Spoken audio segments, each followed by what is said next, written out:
Hello, welcome in daily newspaper editorials audio program. Now headlines. Time for action. The Hindu. We need to address India's workplace culture. T.T. Ram Mohan. Now headlines in detail. Time for action. The Hindu. Concrete action must take center stage in climate mitigation.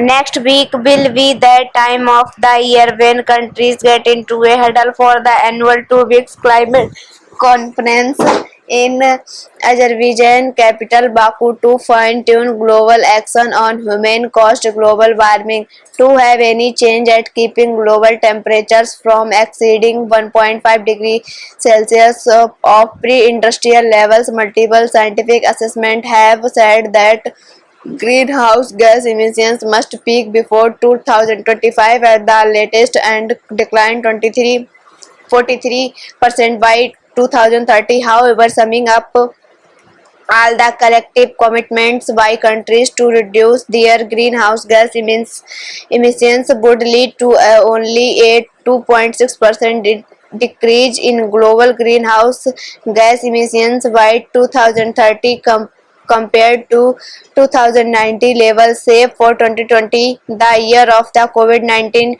pandemic, global emissions have only increased every year with 53 billion metric tons emitted in 2023.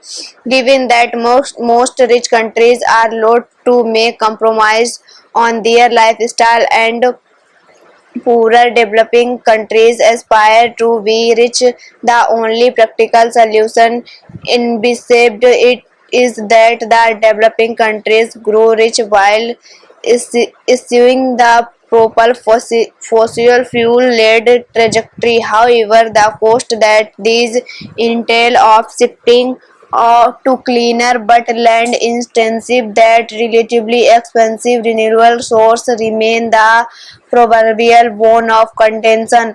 In 2009, at the climate summit in Copenhagen, developed countries agreed to fund developing countries 100 billion annually by 2020 as climate finance to enable this transition.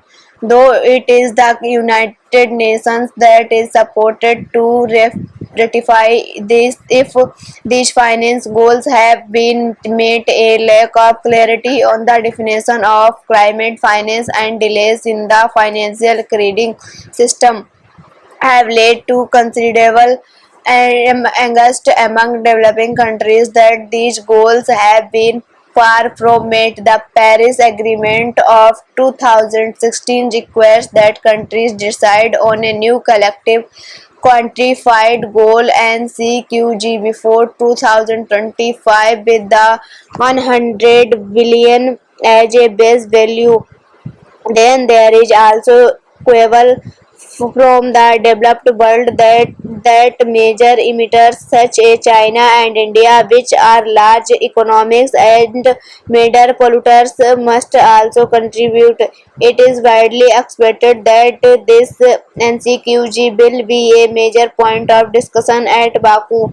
Another issue of import is carbon mistake that have for long been taught as the solution to the problem of finance. Rich countries or companies finance counterpart in the developing world from renewable energy generation and carbon offsetting measures and gain tradable credits. However, sacrifice the rules on how this is accounted for is a vexing problem.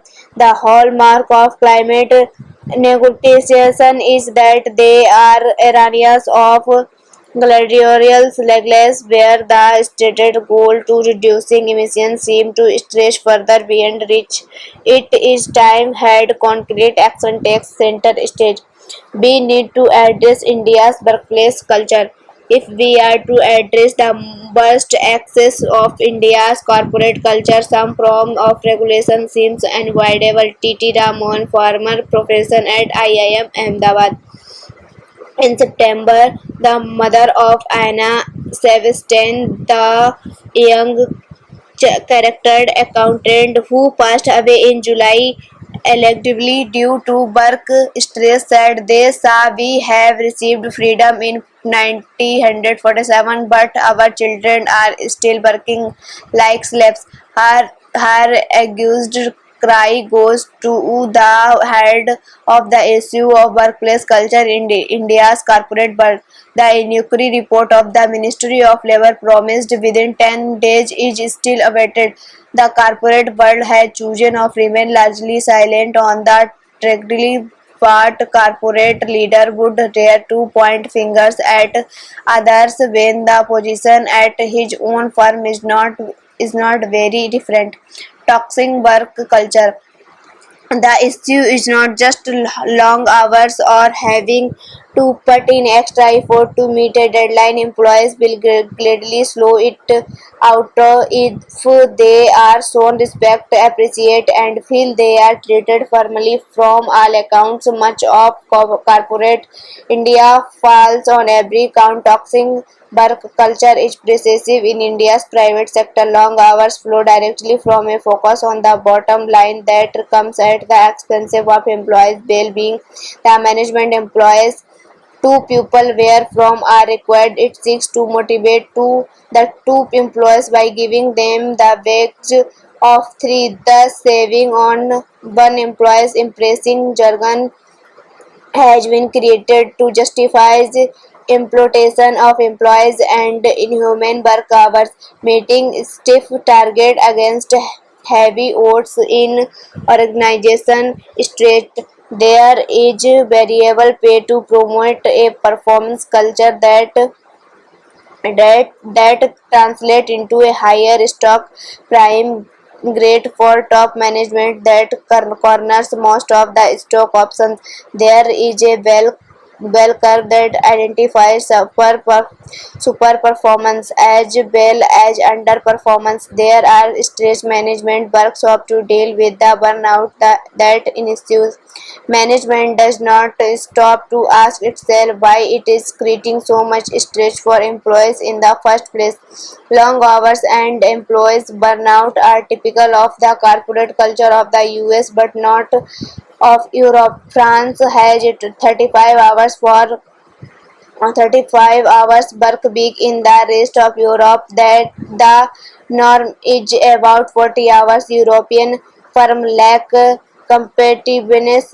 Did you say? Well, European standards of living are nothing to scoff at. It is unrealistic to try to import the American culture into a setting that could not be more different. The per capita income in the US in $85,000. In India it is $27,000. The typical US employee operates at a level of comfort in terms of housing, commuting, health, diet and leisure that is way above that of the hidden employee in India's big cities. Simply going to office and getting back can be an ordeal. So are getting school admissions for children and then getting them into coaching classes, looking after an elderly parents and generally ensuring that the household is ticking along. Long hours are only part of the problem. Bosses often use language that can range of being unprofessional to abuse. During the tenure of Prime Minister Rishi Sunak, his deputy Dominic Raab faced charge to bullying from officials he had worked with in his previous stints as minister. An inquiry fund inquiry found that he had been aggressive and intimidating that but not abusing. Mr. Raab nevertheless had a resign. Such was the fate of the UK Deputy Prime Minister, no less for having breached norm of civilized behavior. One wonders that would happen if these standards were applied to India's corporate world. In the US and in Europe implies can sue the firm for a range of objectionable behaviors, including those that cause them mental stress. They often bin huge settlements. No such recourse is available in India. Employees also feel they are not treated fairly. The performance evaluation system is often suspect, and the ruthless with which so-called underperformance is dealt with will make one square top management will talk to weeding out dead wood, an expression that shows decent regard for the worth of human beings. Variable page heavily swayed in favor of a handful of individuals at the top, when those below seethe with resentment and what they perceives as unfair. A toxic culture is inevitable.